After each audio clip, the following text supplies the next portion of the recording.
Welcome to Cruise News, your daily update on everything happening at sea. Visit cruisenews.io to see today's stories and sign up for email alerts. Glad to be here. We have some really fascinating stuff to get into today. We really do.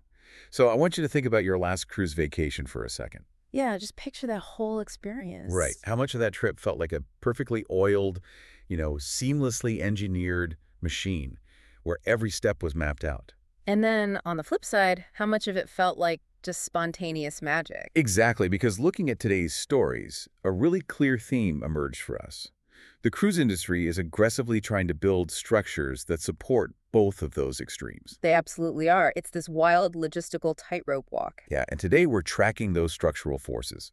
We're looking at what cruising costs, how it physically flows, and those deeply human moments that make it all memorable. Right, it's quite the spectrum. On one end, you have Port Canaveral pouring $93 million into a massive parking expansion just to handle the sheer volume of people. And then on the other end, Royal Caribbean is fundamentally changing the math on a $5 soda cup. Which we will definitely get into. But then somewhere in the middle of the ocean, Holland America is orchestrating these rare cross-ship meetups. And resupplying these incredibly isolated island communities, which is just an amazing story. It really is. It just shows how vast the operations are. Okay, let's unpack this. Well, starting with the flow aspect, because before you can actually sip a cocktail on the pool deck, you have to get on the ship. which is sometimes the most stressful part of the vacation. Oh, 100%. Yeah. If you've ever tried to navigate a cruise terminal on a Saturday morning, you know exactly why port infrastructure matters. You're just glaring at the bumper of the car in front of you. Right. So Port Canaveral is currently undertaking this massive project to stop that from happening. They've officially started vertical construction on Cruise Terminal 6 East. And this isn't just a regular parking lot. We are talking about a 13-story parking garage. 13 stories. $93 million. The physical footprint in the blueprints is just staggering. They're adding over 3,700 new parking spaces. 3,732 to be exact. And they're targeting fall of 2026 to open it. Yeah, and when it does open, Port Canaveral is going to have nearly 17,500 parking spaces. Wow. Spread across 8 different garages and surface lots. I mean, imagine trying to park every single car in a mid-sized town simultaneously. Right. On a Saturday morning. That's literally what they're engineering. Because 80% of passengers sailing out of Port Canaveral drive to the terminals. 80%. That statistic is just wild. It is. Think of this new garage not just as a concrete box, but as a high-capacity funnel. You're pouring thousands of highly caffeinated, super excited vacationers into the wide end. With all their luggage. Right.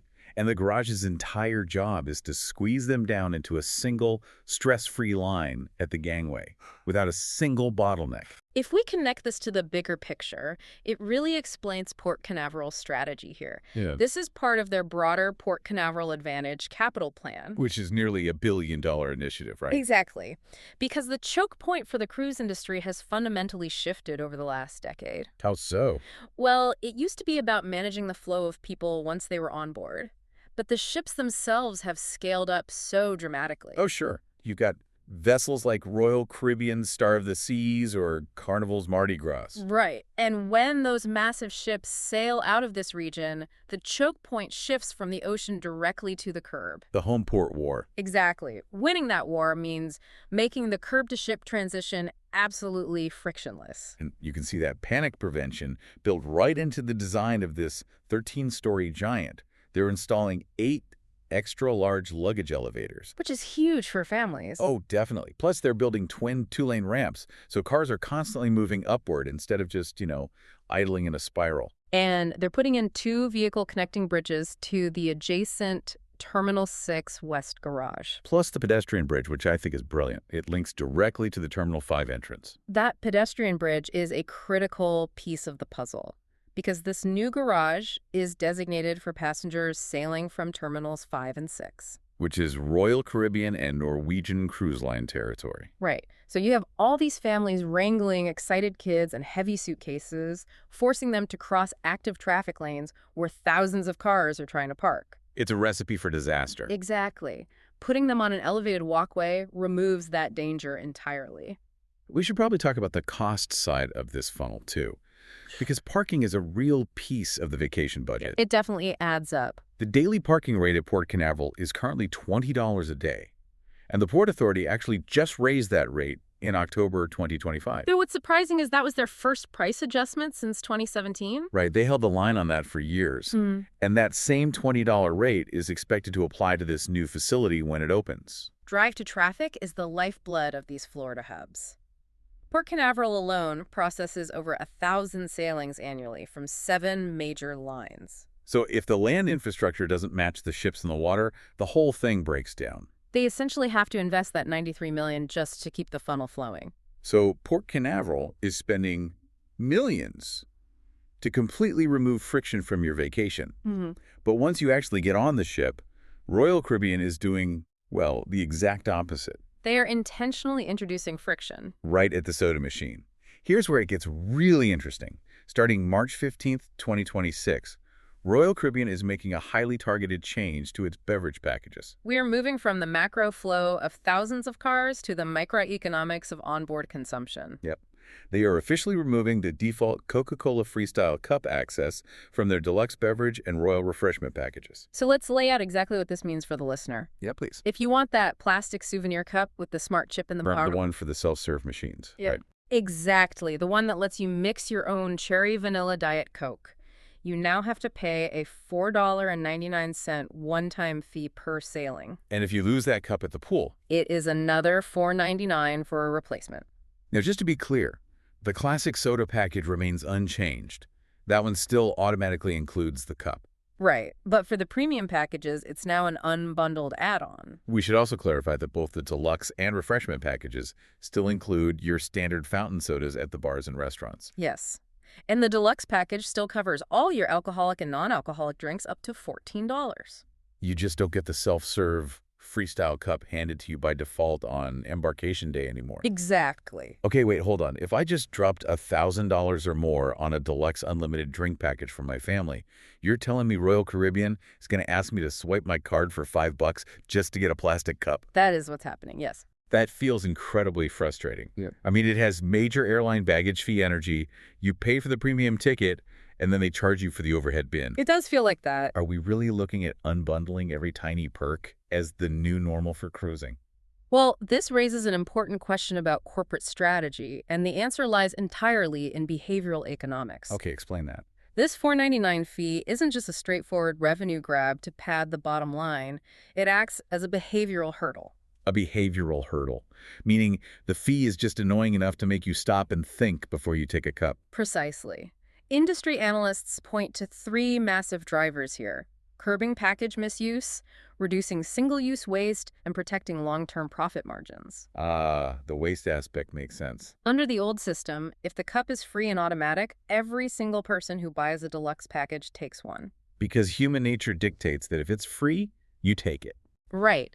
But thousands of those guests might use the Freestyle machine once on day one, decide they'd rather just have a bartender hand them a soda, and then they just leave that plastic cup sitting on a pool chair for the rest of the week. Oh man, I can picture that perfectly.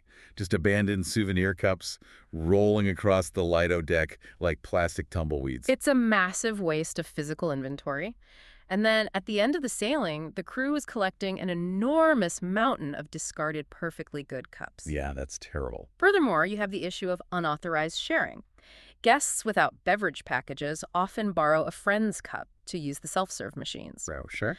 By unbundling the cup and charging a nominal $5 fee, the line eliminates the casual, wasteful acquisition. You ensure that only the guests who genuinely intend to use the machines are taking the cups. It's a fascinating psychological trick. It protects their profit margin on the syrup and the cup inventory without them having to officially raise the baseline price of the deluxe package by $5. Which would look much worse on a marketing brochure. Absolutely. You filter out the friction of waste by adding a tiny friction of cost. And those machines are a huge draw. They offer over 100 different drink combos. They're usually parked in super high traffic areas too, like Yeah. the Windjammer Buffet or the Royal Promenade. Though managing the logistics of those specific machines is a headache of its own, isn't it? It really is. In fact, the reporting notes that they aren't even universally available. 4 ships in the fleet, the Brilliance, Serenade, Spectrum, and Vision of the Seas don't currently have the Freestyle machines installed at all. Wow. Really? Yeah. But where they are active, managing the inventory, tracking the syrup, dealing with the environmental impact, it's a massive undertaking. This small fee is a structural lever they're pulling to optimize that entire microeconomy. So if the industry is becoming this hyper-calculated landscape of twin-lane parking ramps and $5 behavioral hurdles, it really begs the question. Why do people keep coming back? Exactly. Why is there such fierce loyalty to these brands? And that brings us to the final part of our lens today, the moments that make cruising memorable. Because despite all the corporate engineering we just talked about, this industry is still fundamentally about rare human connections. Things that only seem to happen at sea. And nothing exemplifies that contrast quite like the Holland America Grand Voyages. Oh, I love this story from the trade reports this week. It involves two specific ships, right? The Zaandam and the Volendam. Right. The Zaandam is currently executing a 93-day voyage, while the Volendam is on a staggering 133-day Grand World Voyage. Just the sheer duration of those itineraries is difficult to wrap your head around. It really is a lifestyle. You aren't just taking a week-long vacation to the Caribbean. You are literally moving your life, your daily routine, to a moving ship for a third of the year. And operating on those extended timelines means these ships are usually spread all across the globe. But on March 7th, they had a very rare scheduling overlap in Sydney, Australia. And Holland America saw the logistics of having two world cruise vessels in the same port, and they turned it into a massive shared community event. They brought guests from both ships together for a joint chocolate afternoon tea, hosted aboard the Zaandam. Crafted by their culinary ambassador, Jacques Torres, no less. Incredible. The hotel general manager aboard the Zaandam, Darren Lewis, had a quote about this that really struck me. He said, "When guests sail with us for months at a time, they become a community." And that afternoon tea was basically a neighborhood block party, just with world-class chocolate and two massive ocean liners. What's fascinating here is the stark sociological contrast in how these ships operate. Yeah, think about our earlier stories. We were looking at megaships optimizing for rapid, anonymous turnover, processing 17,000 cars in a weekend. Right, the funnel. But a Grand Voyage operates on a completely different social axis. It takes a massive piece of maritime infrastructure and turns it into a floating, tight-knit village. And that village doesn't just look inward. It actively interacts with the remote micro-communities it visits. This is the part of the reporting that completely blew my mind. Me too. Yeah. During its 133-day journey, the Volendam made a scheduled call at Pitcairn Island. And for context, Pitcairn Island is incredibly isolated. It's a tiny volcanic outpost sitting roughly 1,350 miles southeast of Tahiti. And the total population of the entire island is just 38 residents. 38 people. I want you to really visualize that. Imagine living on a rock with 37 other people. Your only connection to the rest of the planet is a supply ship that might show up 4 times a year. Right.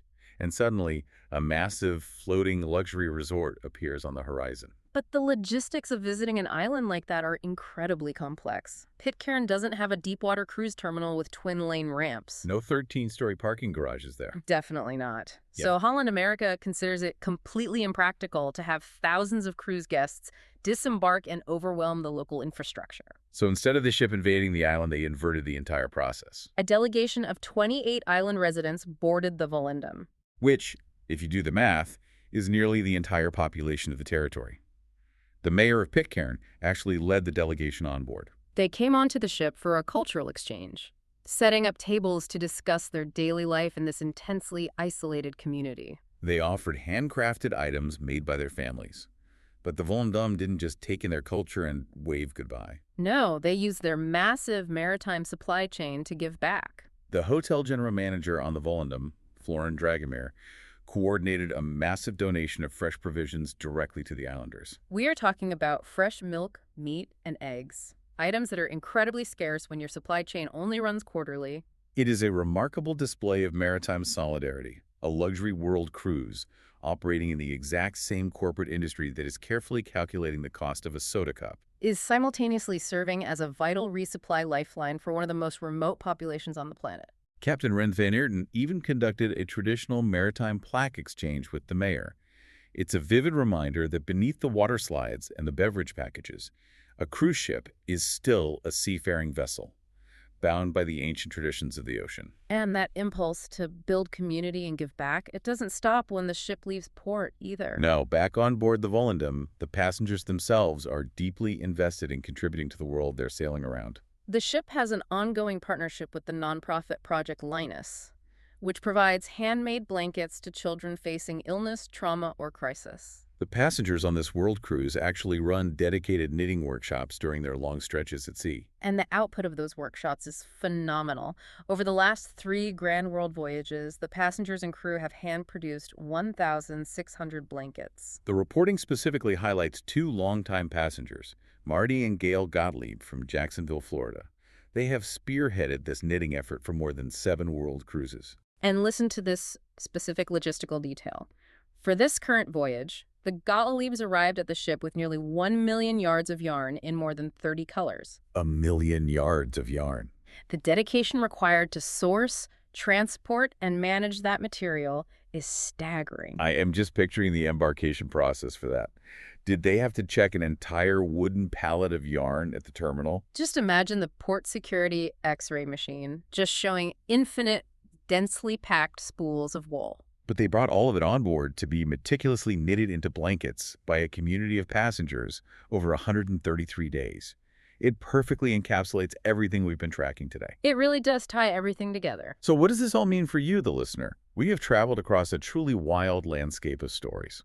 We started with a $93 million concrete funnel in Florida designed to process thousands of cars. We moved to the targeted behavioral economics of a self-serve soda machine. And we ended up dropping off fresh eggs to 38 people in the middle of the Pacific Ocean, while passengers knit blankets from 1 million yards of yarn. The modern cruise industry is simultaneously a hyper-optimized corporate machine, relentlessly engineered to tweak $5 margins and manage traffic flows. And yet, it remains this deeply romantic vessel capable of forging intense human connections at the very edge of the world. The most successful cruise brands demand that you master both extremes. You have to execute the cold, hard logistics of scale perfectly while never losing sight of the warm, human element that makes people want to sail in the first place. You can engineer the world's most efficient embarkation ramp, but you cannot engineer the feeling of handing fresh milk to a remote islander. Or the quiet camaraderie of knitting a blanket for a child in need while crossing an ocean, which leaves you with a fascinating question to chew on before your next vacation. When you look at the entirety of this vast, contradictory ecosystem we've mapped out today, which side of the industry actually draws you in more? Are you captivated by the engineered perfection, the frictionless logistics, and the endless options of the mega resort? Or is your heart pulled toward the slow, unpredictable, community-driven pace of the grand voyage? Thanks for listening to Cruise News. Visit cruisenews.io to catch up on the latest updates and sign up for free email alerts.